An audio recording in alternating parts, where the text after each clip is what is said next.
अल्लाह जो हमें अच्छी अच्छी ग़िज़ाएं खिलाता है ना, हम जो चाहते हैं खाते हैं, मुर्गा, बकरा, कोरमा, मुतंजान, माशाअल्लाह, और पूड़ी और सब्जियां, तरकारियां, अच्छे अच्छे खेब, सेब, पुलाव, ओहो मत पूछो, खाए जा रहे हैं बेटे। अरे उन लोगों से पूछो जिनको एक वक्त की रोटी में असर नहीं।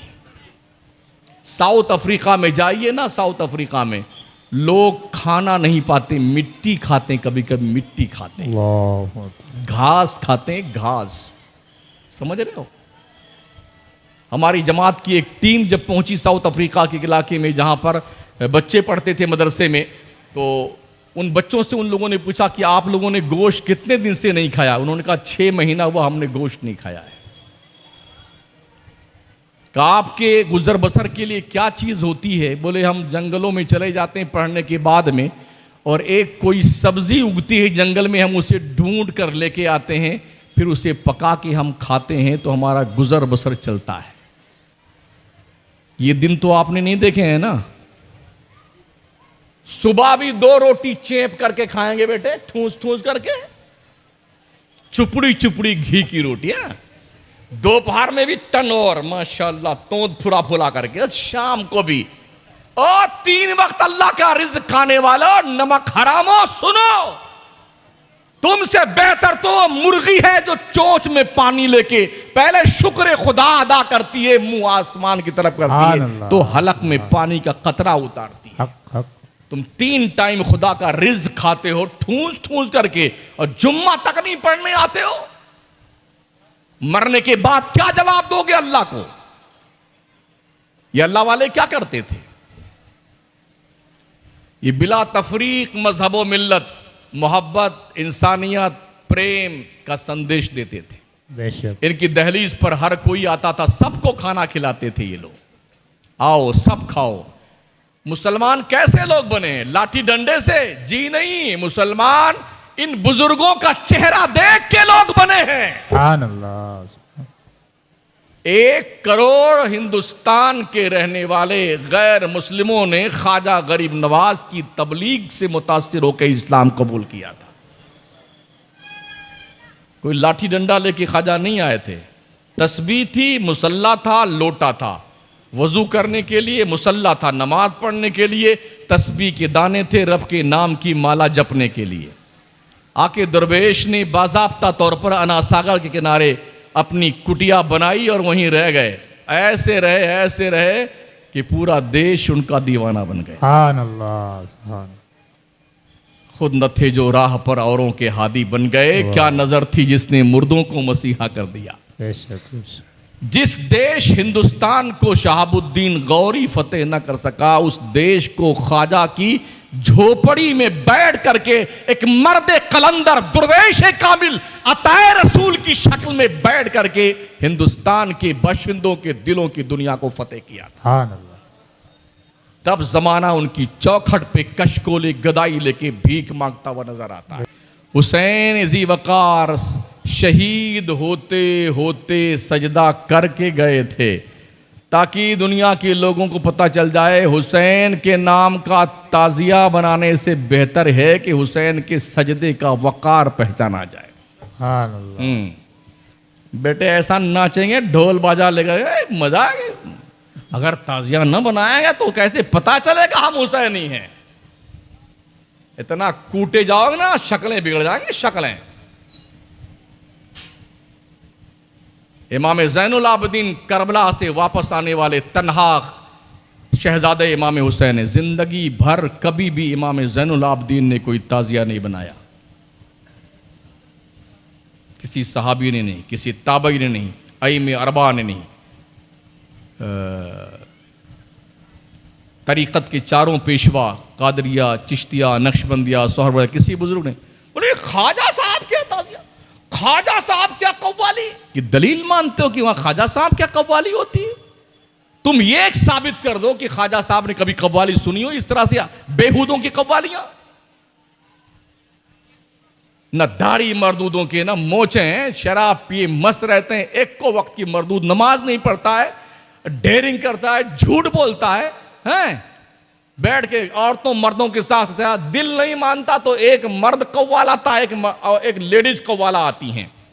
वो उधर राग अलापता है, वो उधर रात भर चिल्लाती रहती। वो मर्द जो है रात भर उसे अपनी बीवी बनाता रहता है, वो बीवी रात भर उसे अपना शौहर बनाती रहती। ये बुजुर्गों के मज़ारात तुम्हारी अय्याशी के लिए, आवारगी तबाह के लिए तुम्हारे लिए मज़ारात बनाए गए कि इनके मज़ारों पे कव्वालियां करके ज़हनी अय्याशी का सामान फराहम करो। मैं मुबारकबाद पेश करता हूं कमेटी के जिम्मेदारों को कि इस दौरे पुरफतन में भी इन बुराइयों को त्याग पत्र दे करके उर्से मुबारक की तकरीब में दीन मुस्तफ़ा के प्रचार प्रसार के लिए उलमाए किराम, शोराए इस्लाम, अइम्मे मसाजिद को बुला करके दीन का पैगाम नश्र करने के लिए अल्लाह ने तौफीक बख्शी है। बेशक बेशक। अल्लाह इन सबको शादो आबाद रखे। आमीन। अल्लाह आपको सभी शादो आबाद रखे। और एक बात ज़रूर चलते चलते कहूँगा, बच्चों को पढ़ाइए, पढ़ाइए बच्चों को। 10वीं फेल हो जाने के बाद, हमारे बच्चे इतनी पढ़ते हैं ना, 10वीं के बाद 12वीं तक जाते हैं, बाई ग्रेस पास होते हैं धक्का मार करके। और हमारा मुसलमान हमारा बेटा 12वीं में बाई ग्रेस पास हुआ। कितना फूला नहीं समाता बेटा, फूला नहीं समाता, बाई ग्रेस पास हुआ बेटा हमारा। बाई ग्रेस की कोई वैल्यू है? कुछ नहीं। दुनिया पढ़ रही है, आगे बढ़ रही है। 20 साल मुसलमानों तुम सिर्फ पढ़ाई शुरू कर दो, अपने बच्चों को पढ़ाना शुरू कर दो। 20 साल के बाद बगैर मेहनत के ज़मामे इक़्तिदार आपके हाथों में होगा। पढ़िए, दुनिया बड़ी मेहनत से पढ़ रही है। एक भी नेता का लड़का कहीं आवारागर्दी करता नजर नहीं आता। कोई लंदन में पढ़ता है, कोई बरतानिया में पढ़ता है, कोई कनाडा में पढ़ता है, कोई जर्मनी में पढ़ता है, और आपको लगा दिया है झुंझुना बजाइए, यहां से पैदल जाइए, वहां रात भर जागिए, 25 दिन का सफर ये है, 15 दिन का ये है, मरते रहो शैतानो तुम। हमारे बच्चे तो कैम्ब्रिज यूनिवर्सिटी में पढ़ते हैं, कैलिफोर्निया यूनिवर्सिटी में पढ़ते हैं, पढ़ लिख के आएंगे। ये बिजनेस है, business. MLA, MP, minister, prime minister, मुख्यमंत्री, सुख्यामंत्री, जितने भी है ना, पार्षद, ये बिजनेस है, बिजनेस। कितना पागल है हमारे देश का हिंदू मुसलमान, कितना पागल है। इन पागलों की नस्लें तो पढ़ लिख करके हुकूमत करती है, और हमारी औलादें कुत्ता बिल्ली मार करके गली कुची में भागती फिरती। पढ़ाओ अपने बच्चों को, ग्रेजुएट बनाइए, क्वालिफाइड बनाइए, तालीम दीजिए बच्चों को, शिक्षित कीजिए। दीवारों पे लिखा हमारी हुकूमतों ने, सास बहू एक साथ पढ़ेगी, महिला अनपढ़ नहीं रहेगी। पहला बच्चा कब, दूसरा बच्चा कब, पहला पढ़ने जाए तब। ये नारे लिखे ना दीवारों पे। पहला बच्चा जल्दी नहीं, दूसरा अभी नहीं, तीसरा कभी नहीं। हमने मिनिस्टरों के 15-15, 12-12 लड़के देखे हैं, जो मुख्यमंत्री लोग हैं जी, सुख्या मंत्री, गृह मंत्री, हाँ, 10-10, 20-20 लड़के इनके, और दूसरों का ना बिल्कुल। एक IAS अफसर कितनी मेहनत से पढ़ता बेचारा, कितनी मेहनत से, कितना पैसा खर्च करता है, कितना टफ इम्तिहानात उनके होते हैं। कभी 1 नंबर से फेल, कभी आधे नंबर से फेल कर जाते हैं। लेकिन MP बनने के लिए, MLA बनने के लिए, मिनिस्टर बनने के लिए, प्राइम मिनिस्टर बनने के लिए अंगूठा टेक भी हो तो चलेगा, नहीं चलेगा। हाँ, अब तक जो है मार्कशीट नहीं मिल रही हमारे देश में, अब तक नहीं मिल रही है। क्या कीजिएगा साहब, इनके लिए कोई कानून नहीं है। नेताओं के लिए कानून आपके लिए है।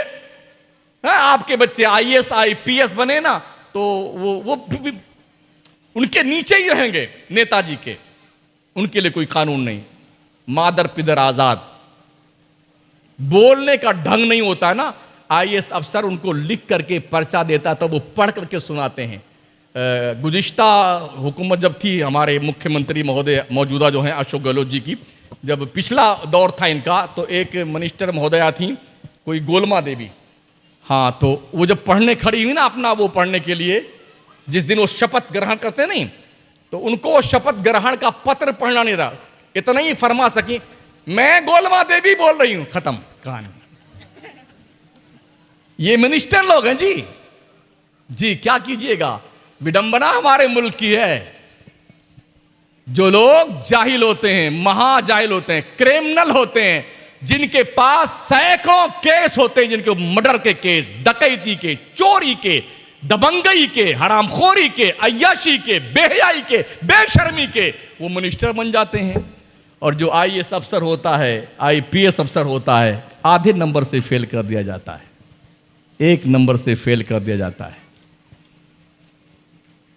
हमारा मुल्क बड़ा प्यारा, बड़ा हसीन है। कभी ये सोने की चिड़िया हुआ करता था, मगर अभी इसे सोने की चिड़िया कहते हुए शर्म लगती है। अल्लाह सलामत रखे आप सभी हजरात को। वलियों के दर से ज़रूर जुड़े रहें, चिमटे रहें, लेकिन इनका पैगाम जो रहा है ज़िंदगी का, उस पैगाम को पढ़िए। अभी तकरीर मैंने की नहीं है, आधी घंटे की तकरीर हुई है, फिर कभी अल्लाह तौफीक देगा तो तकरीर करेंगे, है ना। अभी तकरार मैंने 1 घंटा की है और आधे घंटे की तकरीर की है, तो तकरीर इंशाल्लाह फिर कभी करेंगे। जब कभी ये माहौल ना हो जो चलत फिरत का माहौल है ना, भले ही 25 लोग हों मगर सुनने वाले हों, चलत फिरत ना हो, हु हा, कोई पिपीरी बजा रहा, पी पी, कोई गुब्बारा लेके नाच रहा है, कोई कर, ये सब मामला बैठता नहीं यार। अपने को तकरीर रटी हुई तो याद है नहीं कि चाहे सुनो ससुर तुम लोग, चाहे ना सुनो, हमने तो जो तराबी पढ़ानी है।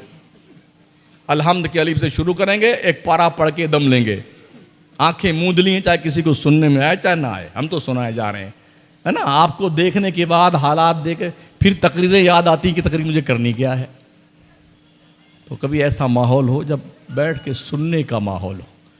मैं पूरे मुल्क की बात मैंने की थी ना, कि पूरे मुल्क में हमारे जहाँ उर्स होते ना बुजुर्गों के, वलियों के, वहाँ यही हालात होते। जैसे खाई हुई खेती नहीं होती, गाय भैंस ऊंट भेड़ बकरी किसी हरी भरी खेती में पहुंच जाए, सब चट कर जाए ना, ऐसे हमारा मजमा होता उर्सों का। कास्फिम माकूल फजालहुम कास्फिम माकूल, ऐसे हो गई खेती खाई हुई होती है कि ना। देख लीजिए, चारों तरफ देख लीजिए, यही नजर दौड़ा लीजिए, जैसे खाई हुई खेती होती। हाँ, तो दोस्तों, साथियों, बुजुर्गों, तौबा करके सोया करो। रोज़ाना शाम को दिन भर का अकाउंट जैसे जोड़ते ना, पैसा आप करते, कितना कमाया है, कितना खर्चा किया है, कितना नुकसान हुआ है, कितना मुनाफा हुआ, ऐसे ही ये भी जोड़ कर सोया करो। दिन भर में कितनी गालियाँ दी हैं, कितनी चुगलियाँ करी हैं, कितनी गीबतें करी हैं, कितने वक़्त की नमाज छोड़ी है, ये सब लिख करके सोया करो। एक दिन आपका ज़मीर मलामत करेगा, जालिम ओ जालिम, तेरे गुनाहों की बहुत बड़ी फहरिस्त हो गई है, अब भी तौबा करके बाज आ जा, अपनी खताओं से तेरा रब तुझे एक्सेप्ट करने को तैयार है। तौबा कीजिए, तौबा करने में जल्दी कीजिए। आगाह अपनी मौत से कोई बशर नहीं, सामान 100 बरस का है, पल की खबर नहीं। दोस्तों, साथियों, बुजुर्गों, बच्चों, माओ बहनों, बच्चियों, पढ़ो, सिर्फ पढ़ो, अमल। आपका बच्चा इतना जानना चाहिए कि वो मुसलमान है। आपकी बच्चियां कॉलेज तक पहुंचते पहुंचते उन्हें पता होना चाहिए कि वो मुस्लिम ख़ानदान की बच्ची है। ये एहसास होना चाहिए ताकि कदम डगमगाने ना पाए। ये उसी वक्त मुमकिन होगा जब हम और आप अपनी जिम्मेदारी को महसूस करेंगे और अपने बच्चों और बच्चियों के दिल दिमाग में बचपन से ये बात उनकी घुट्टी में पिला दी जाए, हर हाल में दीन मुस्तफ़ा की पासदारी नहीं छोड़नी है। ये उसी वक्त मुमकिन होगा, वरना हालात जैसे हैं वो आपके सामने हैं। हम भी पढ़ते हैं, पढ़ के कभी कभी रो लेते हैं, कभी कभी अफसोस भी कर लेते हैं, कभी कभी इन्ना लिल्लाह व इन्ना इलैहि राजिऊन पढ़ लेते हैं, कभी कभी अल्लाह से दुआएं भी मांगते हैं, अल्लाह हमारी कौम को हिदायत दे। तो बहुत बुरे हालात हमारे हैं, अब भी नहीं सुधरे ना, अब भी नहीं सुधरे तो तुम सुधरने के वक्त जब तुम चाहोगे मैं सुधर जाऊं तो शायद तुम्हें सुधरने का मौका न दिया जाए। यार जिंदा सोहबत बाकी, अस्तगफिरुल्लाह रब्बी मिन कुल्लि ज़ंबिन व अतूबु इलैह, ला इलाहा इल्लल्लाह मुहम्मदुर रसूलुल्लाह वलियों के आस्थानों से जुड़ने का मतलब ये है कि इनकी तालीम, इनकी तरबियत, इनके फरमोदात, इनके नक्शे कदम पर चला जाए, पढ़ा जाए, सुधरा जाए, ताकि एक अच्छे भारतीय नागरिक बन सके, एक अच्छे भारतीय मुसलमान बन सके, एक अच्छे समाज का हिस्सा बन सके, एक अच्छे माहौल में छोटे बड़े का लिहाज कर सके, हर अपने उम्र से बड़े इंसान की, खा वो किसी मजहब और धर्म का हो, उसका आदर और सम्मान करें, अपने छोटों से प्यार करें, इज्जत करें माओं और बहनों की। यही इस्लाम का तकाजा है, यही प्यारे आका का फरमान है। जो कुछ बयां हुआ वो आगाज़ बाब था, ये क़िस्सा लतीफ़ अभी ना तमाम है। अस्सलामु अलैकुम व रहमतुल्लाहि व बरकातुहू।